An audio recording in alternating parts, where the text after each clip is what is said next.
বাংলাদেশ সীমান্তে হাদির খুনি গ্রেফতার করার পর জানা যায় এই হত্যায় জড়িত ডাকসু ভিপি সাদিক কায়েম। ইনকিলাব মঞ্চের আহ্বায়ক ওসমান হাদি গুলিবিদ্ধের ঘটনায় প্রধান দুই সহযোগীকে গ্রেফতার করেছে র্যাব।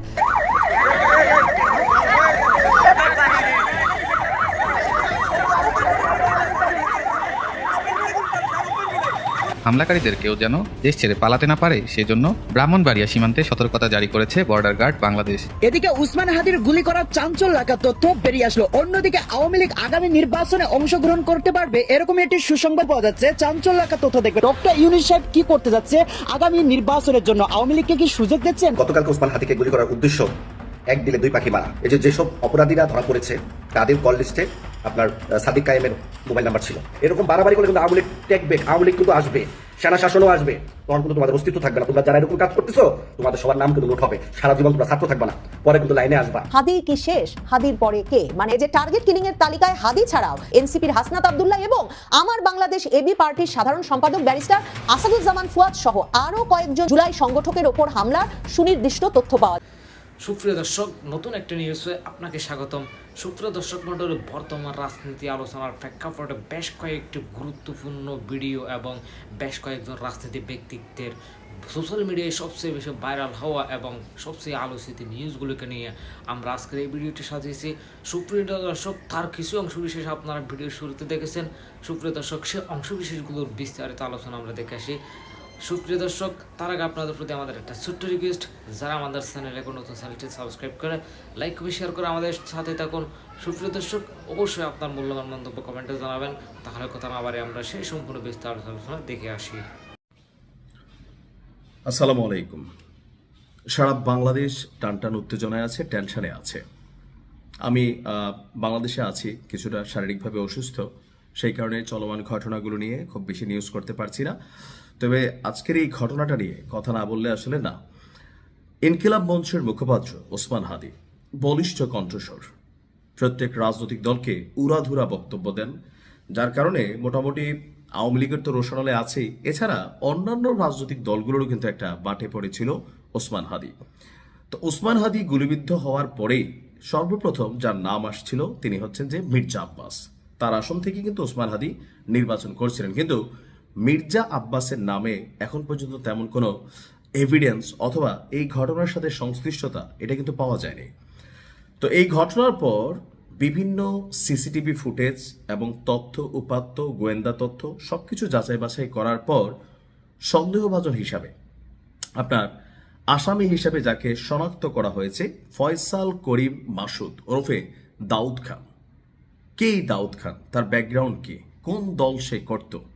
তবে এই ঘটনায় যতটুকু তথ্য উপাত্ত সামনে আসছে, সবচেয়ে আশ্চর্যজনক বিষয় হচ্ছে এই ফয়সাল করিম ভুইয়া বা মাসুদ, সে আসলে ওসমান হাদির যে নির্বাচনী প্রচারণা, সেই প্রচারণার মধ্যে সে ছিল।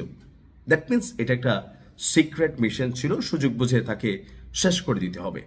গেল কয়েকদিন আগে হাদি তার ফেসবুকে কিন্তু একটা স্ট্যাটাস দিয়েছিল যে তার কাছে নামে বেনামে বিভিন্নভাবে আওয়ামী লীগ বা ছাত্রলীগ যুবলীগের অনেক ফোন আসছে, এর বাহিরে আননোন কিছু ক্যারেক্টারও ফোন আসছে। কিন্তু কেন এই ফয়সাল করিম মাসুদকে শনাক্ত করা হলো? আপনার আসুন দেখি তার আসল পরিচয়। ফয়সাল করিম নামের এই ব্যক্তি কার্যক্রম নিষিদ্ধ ছাত্রলীগের রাজনীতির সঙ্গে সম্পৃক্ত ছিলেন। তথ্যপাত্র বলছে 2019 সালের 11ই মে কেন্দ্রীয় ছাত্রলীগের পূর্ণাঙ্গ কমিটিতে তিনি সদস্য হয়েছিলেন। পেশাদারদের যোগাযোগ মাধ্যম লিঙ্কউইনে ফয়সাল করিমের নামে একটা প্রোফাইলও আছে। এই অ্যাকাউন্টটি যে ফয়সালেরই তা ঢাকা মহানগর উত্তর ছাত্রলীগের সাবেক এক নেতা নিশ্চিত করেছেন। লিঙ্কডইনে আপনার ফয়সাল নিজেকে Apple soft IT, YCU technology এবং অ্যানালিস্ট ওয়ার্ক নামক 3টি প্রতিষ্ঠানের মালিক হিসেবে উল্লেখ করেছেন। 2018 সালের জাতীয় সংসদ নির্বাচনে আসন ভিত্তিক নির্বাচন পরিচালনা এবং সমন্বয় কমিটি করেছিল কেন্দ্রীয় ছাত্রলীগ। ঢাকা 12 আসনে আওয়ামী লীগের প্রার্থী ছিলেন সাবেক স্বরাষ্ট্রমন্ত্রী আসাদুজ্জামান খান।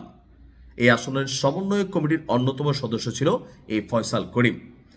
জুলাই গণঅভ্যুত্থানের পর গত বছরের 28 অক্টোবর ঢাকার আদাবরের বাইতুল আমান হাউজিং সোসাইটি এলাকায় ব্রিটিশ কলাম্বিয়া স্কুলের 4র্থ তলায় অফিসে অস্ত্রের মুখে 17 লক্ষ টাকা লুটের ঘটনা ঘটেছিল।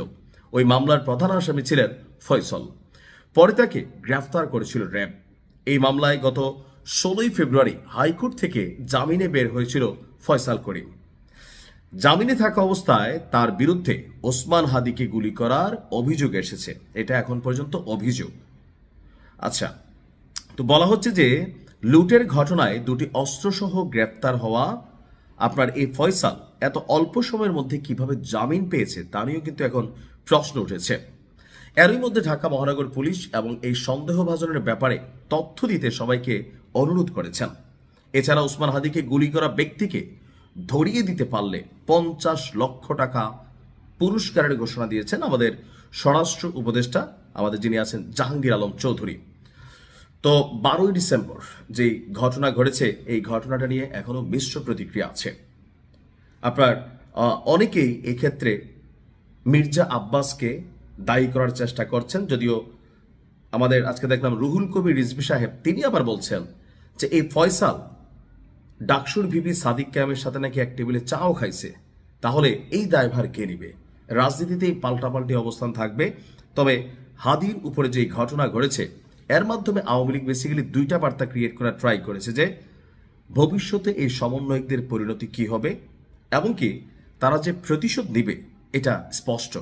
তবে সরকারের পক্ষ থেকে বা অন্যান্য রাজনৈতিক দলগুলোর পক্ষ থেকে একটা বার্তা আবার পাল্টা ক্রিয়েট করা হয়েছে, রাজনীতি নিয়ে বিভাজন থাকবে, ক্ষমতা নিয়ে থাকবে, কিন্তু যেখানে ছাত্রলীগ, আওয়ামী লীগ, যুবলীগের ইস্যু আছে সেইখানে তাদের অবস্থানটা আবার একত্রিত।